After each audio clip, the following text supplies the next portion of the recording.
আসছে ঈদে প্রেক্ষাগৃহে যে কয়েকটি সিনেমা মুক্তি পাবে তার মধ্যে অন্যতম চিত্রনায়ক সিয়াম আহমেদ ও নায়িকা শবনম বুবুলির জংলি। এবারের ঈদে এম রাহিম পরিচালিত জংলি সিনেমা নিয়ে হাজির হচ্ছেন এই জুটি। সিনেমা মুক্তির কয়েকদিন আগে থেকেই জোর প্রচারণা শুরু করেছে জংলি টিম। এবার সেই প্রচারণায় যোগ দিলেন বুবুলি নিজেও।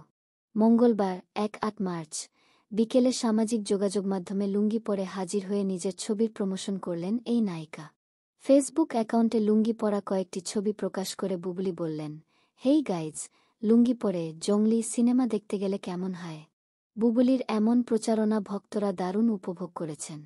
কেউ বলেছেন, এই সিনেমায় বুবুলিকে হয়তো সাহসী কোনো চরিত্রে দেখা যাবে, যেখানে হয়তো তার পোশাকের ধরনও ঠিক এমনই থাকবে। এর আগে টান ওয়েব ফিল্মে একসঙ্গে দেখা গেছে বুবলি সিয়ামকে। অবশেষে বড় পর্দায় জুটি হতে চলেছেন ঢালিউডের বর্তমান সময়ের জনপ্রিয় এই দুই তারকা। এই সিনেমা প্রসঙ্গে বুবুলি বলেছেন, আমি ভীষণ এক্সাইটেড। রাহিম ভাইয়ের সাথেও আমার প্রথম কাজ। আমি নিশ্চিত দর্শক দারুণ কিছু পেতে যাচ্ছে। পোস্টার ও টিজারে রহস্যের আভাস পেয়েছে সবাই, সেটাই জিয়ে থাকুক। আত্মবিশ্বাস নিয়ে বলতে পারি, জংলি সিনেমা গল্প প্রেজেন্টেশন একেবারেই অন্যরকম। দর্শক মুগ্ধ হবে। এদিকে সিয়াম বুবুলি বাদেও সিনেমার গুরুত্বপূর্ণ চরিত্রে আছেন দিঘি। আগে দিঘিকে দেখা গেলেও এতদিন নির্মাতা বুবুলিকে একরকম লুকিয়ে রেখেছিলেন। টিজারে প্রথমবারের মতো দেখা গেছে বুবুলির ঝলক। তবে তার কণ্ঠে কোনো সংলাপ ছিল না। সিয়ামের লুক, অ্যাকশন ছাড়াও টিজারের সম্পাদনা ও আবহ সঙ্গীতের প্রশংসা করেছেন ভক্তরা।